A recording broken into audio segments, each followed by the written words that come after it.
Emigration is leaving your country and coming to another country to make life better for yourself and your posterity.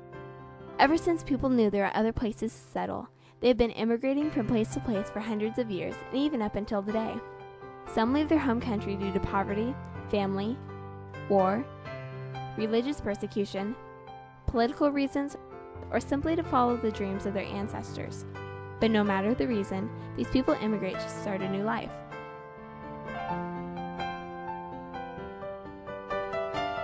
Countless stories have been told of large groups of people leaving their home countries because of hardships endured. For example, Polish immigrants left Poland and went to France, Great Britain, Belgium, and Switzerland after losing the war. Also, stories of when Jewish people from Germany, Poland, and Russia fled Palestine to avoid religious persecution. Another group of people to leave were the Irish who moved to the United States, Canada, and Australia because of poverty. These people had to get away, and immigrating was their best option. Sometimes one family member has already immigrated and sends money back to the families. Francis Schenck, on February 23, 1891, wrote in a letter to his family, "I only make enough to live. I still have a few dollars, so I'm sending them to you. I sent my wife 15 rubles once on February 13th, and a second time another 15, which gives 30 rubles. Back then, this measly amount would slowly add up and eventually the rest of the family could join the other. These family members who were already settled are called sponsors. Sponsors vouch for immigrants and sign documents to let the country know the future immigrants would be loyal citizens. The process of being able to leave your country and entering a new one is very tedious. Visa applications, confirming immigrant policies, finding a sponsor, and getting immunizations are just the beginning of the whole ordeal. But after everything has been accepted and stamped, immigrants are allowed to come to the new country.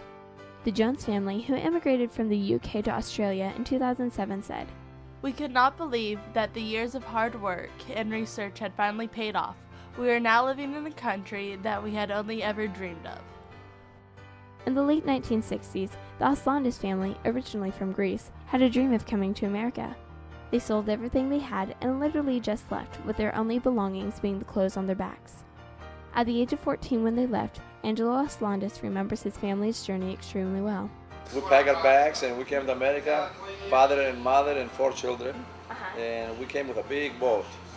And it took us 14 days, and it wasn't a cruise either, because we all got seasick for about 10 days out of those 14 days. So my father had his papers in for about 10 years, and then since the late 50s, and then in 1966, they sent us papers. They said, it was like a lottery system, like they says, okay, we got an open line. If you guys still willing to go, here's your chance. You got to go through the doctors, and because psychological evaluation. I don't know how I passed that, but I mean, and then you got to go through all the process, and then we passed all that, so we made a decision to come over. Angelo says they weren't living in poverty, but it also wasn't the most comfortable life.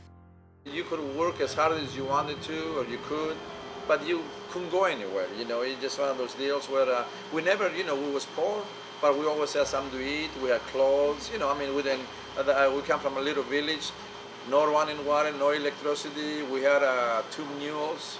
My father had like a little farm. It was about 20 hectares, probably like 5 acres maybe. And what he did, he was a tobacco farmer. And then we grow our own wheat, corn and stuff like that, and you send it to a mill, they bring you back the flour. My mother used to make bread, it was good. I'm glad I went through that, I don't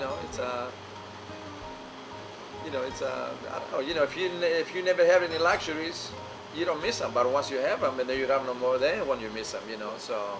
Even though they would be leaving family and friends behind, they felt the promise of new life was worth their sacrifice. If you went anywhere else in Europe, it would be the same situation you had like in Greece, So, I don't know, he just would probably want to have a better life for himself and his children, so, and I'm glad he did, Unlike the Aslandis family's trip with a bit of seasickness on the ship, the journey from Germany to America was extremely hard by ship for Roman Catholic Germans in 1710.